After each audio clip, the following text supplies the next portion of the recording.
Hey guys, welcome back to another Toy Box Player Review. Josh Stewart coming at you again. And in the Toy Box today, this thing. This is a G&L jazz bass. Look at this thing go. The old JB. I shouldn't call it a jazz bass, should I? Might get sued. But that's essentially what it is. It is G&L's version of the Fender jazz bass. We'll go into the Fender G&L stuff soon, but let's just say the same guy that made the Fender basses and designed them, or two guys, also did all of the G&L stuff. Get more into that at the end of the video. Right now, let me do the noise for you that I did when I opened the box when this guitar arrived. I opened the box, I went, toh, toh. I've never made that noise in my life. And you know why? Because I saw the sunburst with this kind of vintage maple black block inlays and this black thing. I forget what they call it. What do they call that thing? Anyway, the black border around the fretboard, and I went, toh, toh, quite literally. But what a wonderful bass. Satin finish on the neck. All of this is still plastic on the scratch plate, if you can see that. That's not scratches and it's not all dinged up. This is new. It's on the way to a guitar shop. I got it in the middle to do this review for you guys. Then one of my obsessions is actually peeling. You don't know how bad I want to peel the plastic off this thing right now. It's probably one of my favorite bits of unwrapping electronics, guitars, anything. Taking the plastic wrapping of it. Anyway, yeah, it's a bit. Woo-hoo. So this thing, wonderful. Indonesia, G&L, jazz bass. I'm very familiar with the USA version of this model. This feels pretty good to me. Like the weight is not really a heavy bass at all. I'm going to say it's about 3.6, 3.7 kilos, very lightweight. Lovely satin maple tint on the neck, on the front and the back of the neck. You've got the solid hardware. So obviously with the cheaper instruments or more budget instruments, a lot of the pros or a lot of people will buy them and then they'll change the bridge, the pickups, the nut, maybe the tuning keys and, upgrade. This, you don't need to do that. It's got really high, solid, high mass bridge. It's got really nice tuning pegs, also very solid. They are not the same as the USA. It's a composite. This is not kind of milled bridge. This is a die-cast composite. And then you've got these kind of die-cast tuners that don't have the aluminium posts, the lightweight as the US ones, but there's no neck dive on this thing at all. It sits really well.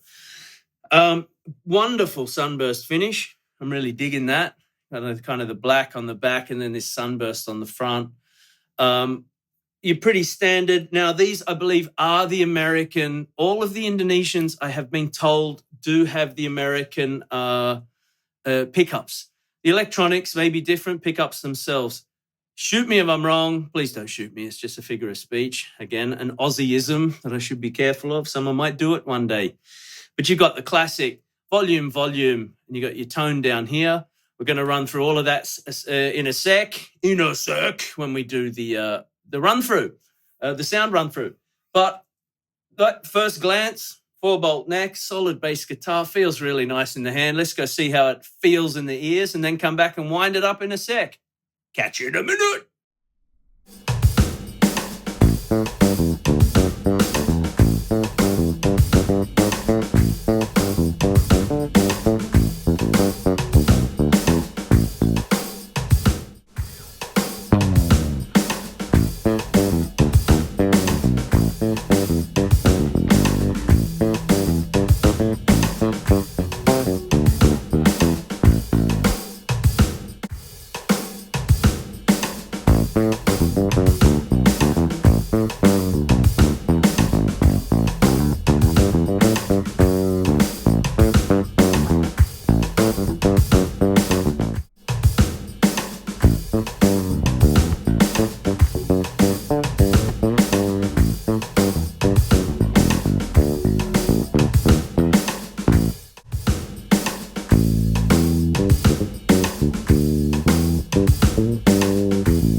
Alrighty. So the jazz bass, G&L JB. Let's not say jazz bass, JB, which, we can probably guess stands for jazz bass. So let's dive into that.